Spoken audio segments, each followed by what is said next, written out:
Create a safety net for life's unexpected events.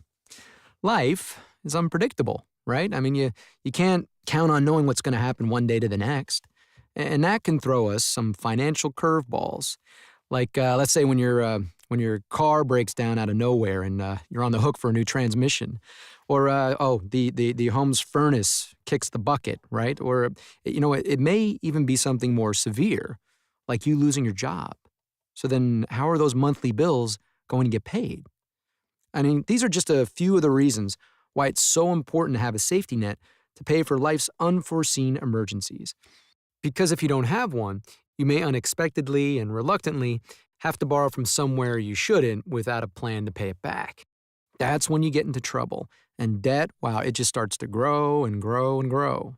In fact, a National Foundation for Credit Counseling poll, they revealed that 64% of Americans would utilize a source other than their savings account to satisfy an unplanned $1,000 expense. What's more, another 17%, they said they would neglect existing obligations like rent or mortgage payments to pay for the emergency need. So as you can see, there's a lot of people who haven't built an emergency fund yet. But remember, it's never too late to start. Typically, 2 to 6 months worth of living expenses, that was the standard to have in reserve. But given that today's average duration of employment is 27 weeks or longer, 9 months, that might be a better cushion for any unforeseen circumstances. Yeah, but even if you can't sock away 6 to 9 months, having some money saved is better than none, right? See if you can put away enough for a month of savings, then add to it here and there as you're able. So, I bet you're thinking, where to begin, right? Well, a good place to start is figuring out your monthly expenses, and that means coming up with a budget. There is a video on this site, yes there is, that gives you step-by-step help creating one. You can also check the What to Do Next section at the end of this video for a link to some good online budgeting tools. And once you got a handle on a monthly budget, you'll be able to figure out how much you can reasonably set aside and contribute to your safety net. You'll also have a really good idea as to how much you'll ultimately need to save to cover your expenses in case something happens. A good rule of thumb now that you know your total expenses for every month is to multiply that number by 3. Reaching that number, that will be your initial goal. Now let's assume that your initial goal is $10,000. Okay.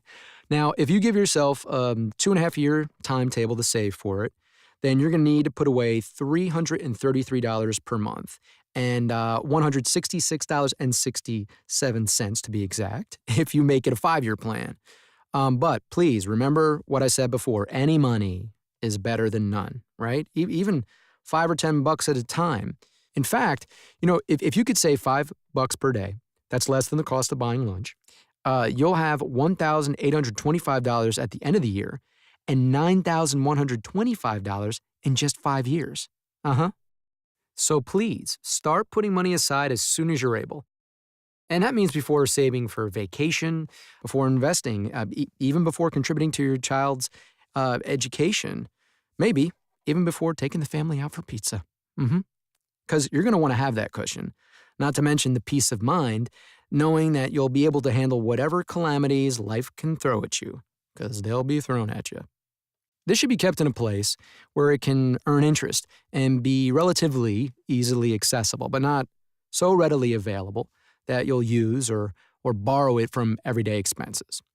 That's what the term liquid means, that you can access it without having it being locked in a hard-to-get place that requires a lengthy process to access. Remember, your safety net isn't an investment, right?